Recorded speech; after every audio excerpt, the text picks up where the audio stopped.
If you're the kind of person that when you go to learn things, you feel like you're just not getting it, or you're not a good learner, or this just isn't for me, well, it's possible that you're just doing it wrong.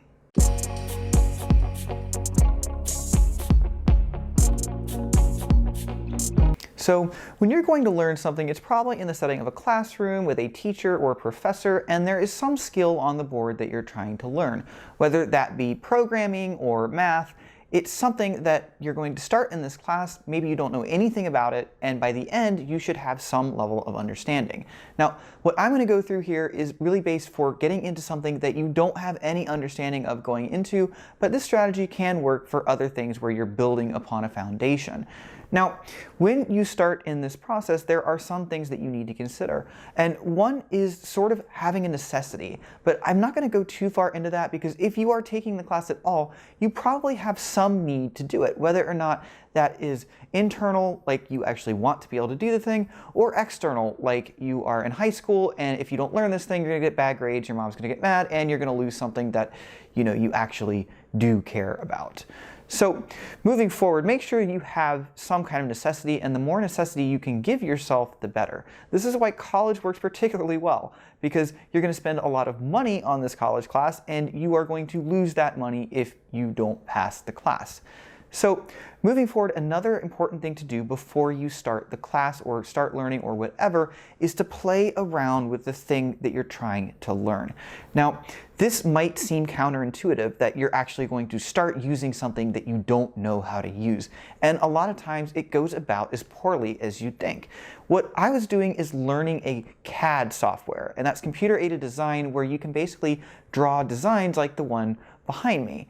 And this was a pretty advanced program called Autodesk Fusion 360. And I had done Tinkercad before, but nothing like this. So the thing that you're getting by playing around with it first is you're giving yourself a little bit of an introduction on your own. You're getting a feel for what you're going to be seeing. That way, when you first start to do it and it's actually go time, you're actually in this class, it's not the first time you've ever looked at anything. Now, for me on this, as you might expect it would go if you do this, I pretty much couldn't accomplish anything on my own. I couldn't even make like a basic shape. I was just getting hung up on something and didn't know what it was. And that was a little bit demoralizing. But don't let this type of thing demoralize you. This is normal. If you don't know how to do something, that's the whole point, that you don't know how to do it. And at the very least, you've got some questions going in that you can ask the person that's teaching you. So moving on, you're going to go into the next stage, and that's when the class starts. And the first phase you're going to go into is kind of the watching phase. So in the watching phase, you're basically going to be more or less watching the teacher do things. Now, you're not alone if you feel like this phase is extremely unhelpful, because you're watching the professor or teacher do something that you have no idea what they're doing, and they very quickly get to a point where you have no idea what's going on. You're just watching it happen. Now, one thing, if you did what I told you and messed around with whatever you're learning beforehand, this gives you a good opportunity to ask questions. Now, I know this is something that a lot of us have trouble with. When it comes to things like school, I am with you on that. I find it intimidating to ask a teacher questions because, well, I don't really know them, and the other thing is that I feel like I might look dumb if I ask a dumb question. You have to kind of get past this if you want to get everything out of what you're learning. And I know they say no question is a dumb question. While that isn't true, it's still dumb to have a question and not ask it. So this would be your opportunity in the watching phase to ask questions. Just don't expect that to really get you much further. Usually what the watching phase for us does is just scares us, but it also gives us some options. And a lot of this is going to be dependent on what you're learning, and you really do have to figure out what works for each individual circumstance. Now, one thing you can do is simply sit there and watch as heartily as you can and try to take in as much as you can. Another thing you can do is take notes. So don't actually try to literally follow along, but write down things that you see or key points that the teacher says. Another option yet is to actually try to follow along with what the teacher is doing. Now, this can be really difficult at the beginning of a class because you don't really know what the pace is going to be like. And in my experience, you kind of just have to try one option, the one that you think is going to be best, and change and modify what you do as it doesn't work. You can also combine these things. You can try to follow along, and then when you get lost, just watch or go to taking notes, or you can just take notes when you can, but don't feel bad if you just start watching. So basically, you're in this scenario though, and your level of interaction is really low. And when I was with my brother, I kind of insisted on, I wanted to be the one doing it, but I kind of, it led to me mostly watching how to do things. But the lucky thing is I came in with something that I wanted to do, and he was willing to actually help me to get to that goal. So starting out, I would kind of watch him do something and then do something immediately after. But the thing is, I noticed as I would do this, I really wasn't retaining a lot of information. And this can be really troubling when you're learning something because you feel like you're just not getting there, but the truth is you're just about to get over the hill. Now, what happens next, the next phase, is way more important, and that is the kind of in-between phase. The phase where you're actually doing it yourself, but you need a lot of help. I'm calling that the imitation phase. Now, this is one of the most important phases. This is where you are going to go through it more on your own and try to do what you just watch happen. Now, chances are you're not going to be able to do it without some help, and this is where a good teacher will be there to help you. When we did classes in the STEM Academy, this is exactly how we do it. I would show some programming and know that the students watching probably weren't going to be able to do much just by watching me. But then we'd have them work on something with us in the room to be able to answer questions and help them if they got stuck. Now, with this CAD program, this happened in multiple places where I just wouldn't remember how to do something. And in fact, most of the times I would go to do something, I would have about 40 to 50% of an idea of what to do, and I might be able to get through it with my intuition, but most of the time I had to ask a question. And there's nothing wrong with doing this. And this is, again, where you need to be willing to ask questions. So once you go through this, try to make sure, as you go through this, I should say, try to make sure that you are actually sort of understanding the concepts as best you can versus just trying to imitate exactly what the professor did. Because you actually are going to need to use these skills to do other things in the future. And even if you're in this imitation phase, I recommend, if you have the freedom to do so, do something a little bit different and see if that leads you to any problems. Now, you might be tempted to just try to imitate by memory as close as possible. I implore you to not do that. Try to actually do things a little bit differently so that you see how things work differently. If it wasn't what you expected, if the behavior wasn't what you expected, then ask why it wasn't. This is an excellent opportunity to do that. Now, once you're through the imitation phase, you're going to go to the on your own phase.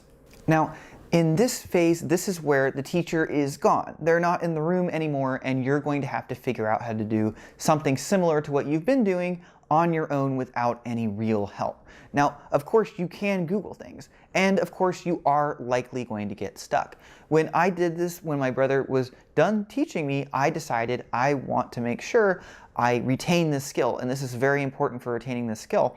And it's also sort of comforting to prove to yourself that you actually can do the thing you just learned, instead of just sort of wondering to yourself as you go to sleep, I wonder if I really can do it.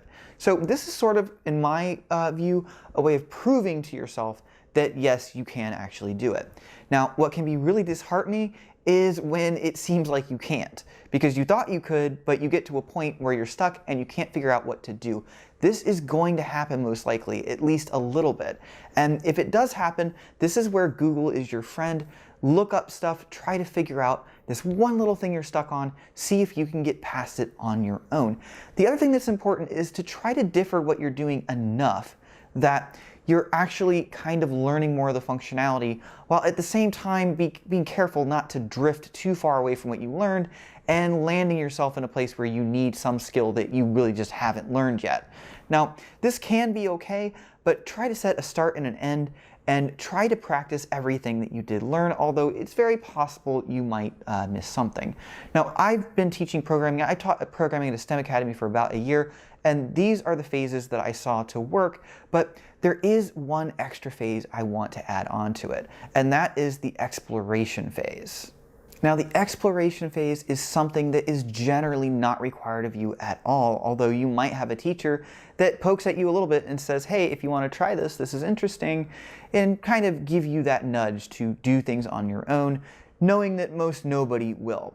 But in my experience, this is one of the more important phases. Now, going back to preparation, there's one more thing that you can do to make this a lot of fun, and that's give yourself a deliverable.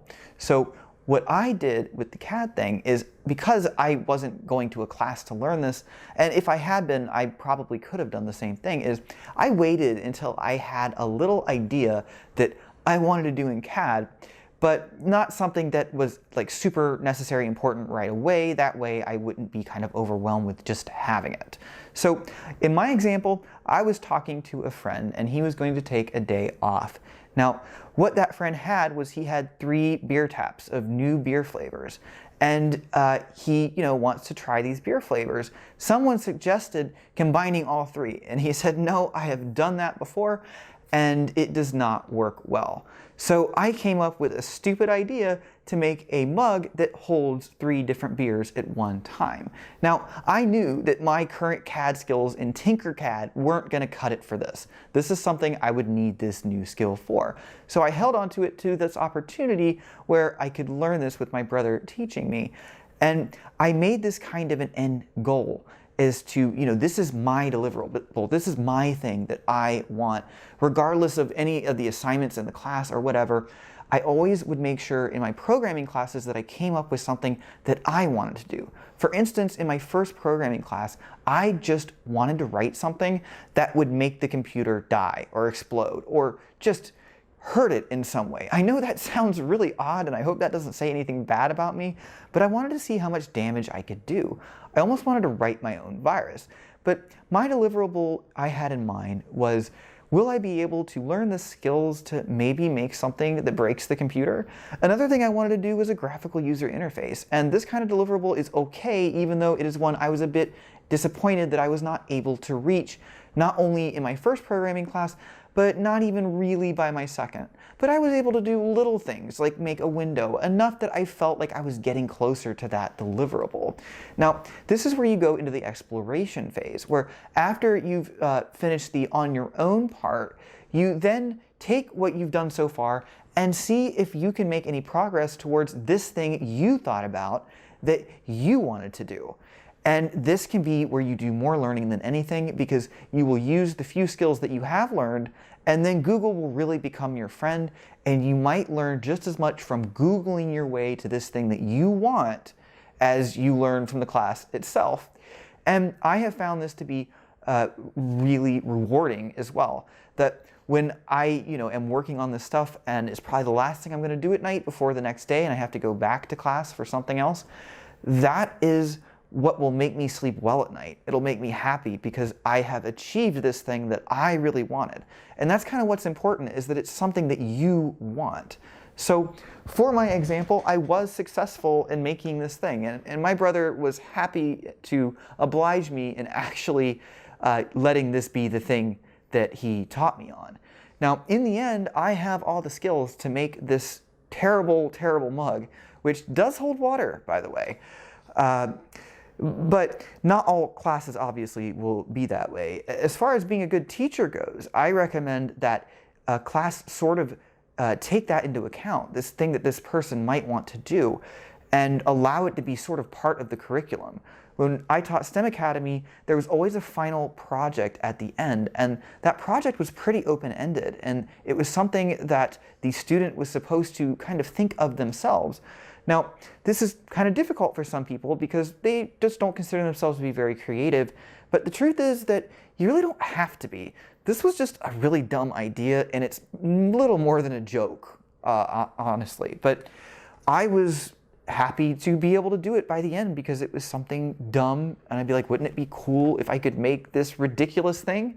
And by the end, I was able to do it. But better than that, I know the next time I want to do something like this, I can do it because I have the skills. And knowing that I wanted to do it not only motivated me to get through the class, but it motivated me to retain the skills, to do what I need to do to make sure there's no gap, that I think a lot of the issues that people have when they try to learn something is they go into class and they watch the professor and they see it, they don't really understand it, like none of us really do, and we're just watching. And it gets left at that. And because of that, we think we're just bad learners. And the truth is that that's not really what's going on. You just didn't continue to engage, and the teacher can't really do this legwork here.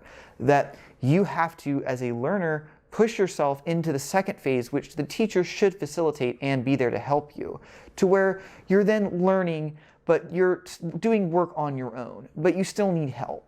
Then when you get to the homework phase, the you're on your own phase, basically a lot of students just try to, not do this. And there's several ways. One is to just simply not do it. And that's why students that don't do homework normally don't get a lot of sympathy.